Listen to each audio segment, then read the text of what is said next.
Exercice 3. Dans un litre d'une eau minérale, il y a 3,1 millimoles d'ion magnésium. Première question, calculer le nombre d'ion magnésium. Deuxième question, calculer la masse d'ion magnésium. Dans les données, on nous indique la masse d'un atome de magnésium. Il faut savoir que la masse d'un atome de magnésium est égale pratiquement à la masse d'un ion magnésium, puisque je vous rappelle que les électrons ont une masse négligeable devant le noyau. Donc, la masse de l'atome ou de l'ion est concentrée dans le noyau. On vous indique également qu'une mole d'entité contient 6,02 fois 10 puissance 23 entités. Une mole, la mole c'est l'unité de quantité de matière. Le chimiste répartit les entités par paquet, qu'on appelle mole. Et une mole renferme 6,02 fois 10 puissance 23 objets. Alors pour calculer le nombre d'ions magnésium, connaissant la quantité de matière, il suffit de multiplier le nombre de paquets, c'est-à-dire la quantité de matière, par le nombre d'ions qu'il y a dans ce paquet, à savoir 6,02 fois 10 puissance 23 ions. Par contre, la quantité de matière est exprimée en millimoles. Il faudra bien penser à la convertir en mol. 3,1 millimoles correspond à 3,1 fois 10 puissance moins 3 moles. Donc la formule permettant de calculer le nombre d'ions magnésium est grand N, d'ions magnésium ou d'atomes de magnésium, est égal à la quantité de magnésium fois 6,02 fois 10 puissance 23.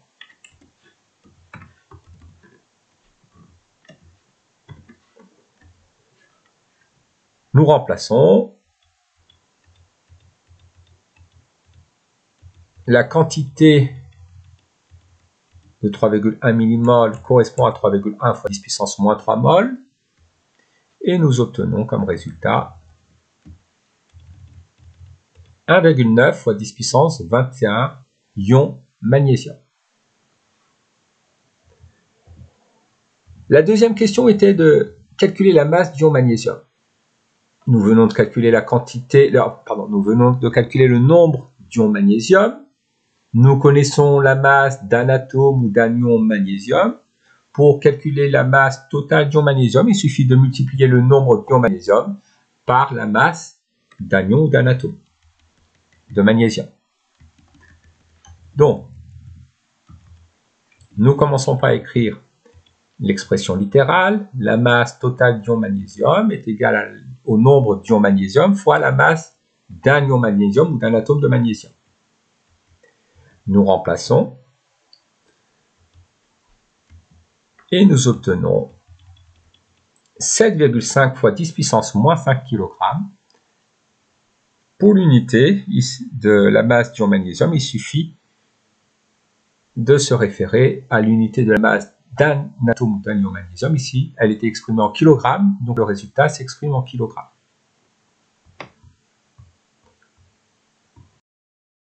Exercice 4. Le trophée de la Coupe du monde de football pèse 6,175 kg. Il est en or 18 carats. On nous indique dans les données que le pourcentage massif d'or pur dans l'or 18 carats est de 75%. La masse d'un atome d'or est égale à 3,28 fois 10 puissance moins 25 kg. Première question, calculer le nombre d'atomes d'or. Deuxième question, calculer la quantité de matière d'or. Pour la première question, afin de calculer le nombre d'atomes d'or, il faut déjà connaître la masse d'or qu'il y a dans la Coupe du monde de football. Sachant que la masse de la coupe vaut 6,175 kg et que l'or est de 18 carats, la masse d'or dans la coupe correspond à 75% de la masse de la coupe. En remplaçant, nous trouvons 4,631 kg d'or. Ensuite, on nous demande de calculer le nombre d'atomes d'or. À partir de la masse d'or qu'il y a dans la coupe, nous pouvons calculer le nombre d'atomes d'or connaissant la masse d'un atome d'or. Il suffit de diviser la masse d'or qu'il y a dans la coupe par la masse d'un atome d'or. Et nous obtenons 1,41 fois 10 puissance 25. Petite indication, il faut bien respecter les unités. La masse d'or totale et la masse d'un atome d'or doivent être exprimées dans la même unité, ici des kilogrammes. Deuxième question, calculer la quantité de matière d'or correspondante. Alors, nous venons de calculer le nombre d'atomes d'or. Je vous rappelle que le chimiste répartit les espèces chimiques, enfin les entités, par paquet, qu'on appelle mol, et le nombre de paquets correspond à ce qu'on appelle la quantité de matière. Alors, une mol contient 6,02 fois 10 puissance 23 objets identiques. Pour avoir la quantité de matière d'or correspondante, il suffit de diviser le nombre d'atomes d'or par 6,02 fois 10 puissance 23. On divise le nombre total d'objets par le nombre d'objets qu'il y a dans un paquet. La quantité d'or dans le paquet se note petit n, entre parenthèses AUN, et petit n est la notation pour la quantité de matière. La quantité de matière est donc égale au nombre d'atomes d'or, divisé par 6,02 fois 10 puissance 23, nous obtenons 23,5 mol d'or dans la coupe du monde de football. Exercice numéro 5. Depuis 1971, la mol est une unité du système international. Avant sa redéfinition adoptée en 2018, la mol est la quantité de matière d'un système contenant autant d'entités chimiques qu'il y a d'atomes d'or, dans 0,012 kg de carbone 12. L'écriture conventionnelle du noyau d'un atome de carbone 12 est 12,6, C majuscule, ou C6,12. Calculer la masse d'un atome de carbone 12. Retrouver la valeur d'une mole avant sa redéfinition. Alors, pour calculer la masse d'un atome de carbone 12, il faut se référer à l'écriture conventionnelle du noyau d'un atome de carbone 12. On va approximer la masse d'un atome de carbone 12 à la masse du noyau de carbone 12. En effet, la masse d'un atome est concentrée dans son noyau. Le noyau étant constitué de nucléons, ici, grand A, le nombre de nucléons vaut 12. Pour obtenir la masse du noyau, et donc de l'atome, il suffit de multiplier le nombre de nucléons par la masse d'un nucléon. Donc la masse d'un atome de carbone 12 est égale à grand A fois la masse d'un nucléon.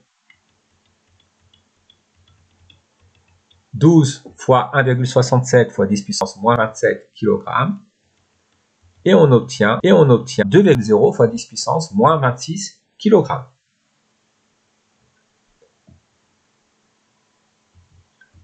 La masse d'un atome de carbone 12 vaut 2 fois 10 puissance moins 26 kg. Nous devons retrouver la valeur d'une mole avant sa redéfinition. On nous explique que la mole était la quantité de matière d'un système contenant autant d'entités chimiques qu'il y a d'atomes dans 0,012 kg de carbone 12. Donc, on va chercher le nombre d'atomes de carbone 12 qu'il y a dans 0,012 kg de carbone. Connaissant la masse totale de carbone 12 et la masse d'un atome de carbone 12, pour retrouver le nombre d'atomes de carbone 12, nous allons diviser la masse totale de carbone 12 par la masse d'un atome de carbone 12. Donc le nombre d'atomes de carbone 12 est égal à la masse totale de carbone 12 divisé par la masse d'un atome de carbone 12. C'est égal à 0,012 divisé par 2,0 fois 10 puissance moins 26. Attention à bien exprimer les deux masses dans la même unité. Ici des kilogrammes. Et nous obtenons 6,0 fois 10 puissance 23 atomes de carbone 12. Nous retrouvons donc que une mole d'atome correspond à 6,0 fois 10 puissance 23 atomes. 1 mol d'entité chimique correspond à 6,0 fois 10 puissance 23 entités chimiques. Exercice 6. Le chloroforme CaCl3 était autrefois utilisé pour ses propriétés anesthésiques. En données, on nous indique la masse des atomes d'hydrogène, de carbone et de chlore, ainsi que la masse volumique du chloroforme. La première question est de calculer le nombre de molécules de chloroforme dans un échantillon contenant une quantité de matière petit n égale 0,20 mol. Je rappelle que la quantité de matière correspond au nombre de paquets qui renferment 6,02 fois 10 puissance 23 entités identiques. Donc, pour obtenir le nombre de molécules de chloroforme dans l'échantillon, il suffit de multiplier la quantité de matière par 6,02 fois 10 puissance 23. Nous obtenons 0,20 fois 6,02 fois 10 puissance 23, ce qui nous donne 1,2 fois 10 puissance 23 molécules de chloroforme. On nous demande de calculer la masse d'une molécule de chloroforme. La formule brute du chloroforme est CaCl3. Donc une molécule est constituée d'un atome de carbone, un atome d'hydrogène, 3 atomes de chlore. Pour obtenir la masse d'une molécule de chloroforme, il suffit d'additionner les masses des atomes qui la constituent. Donc la masse d'une molécule de chloroforme, c'est la somme de la masse d'un atome de carbone, de la masse d'un atome d'hydrogène et de la masse de 3 atomes de chlore.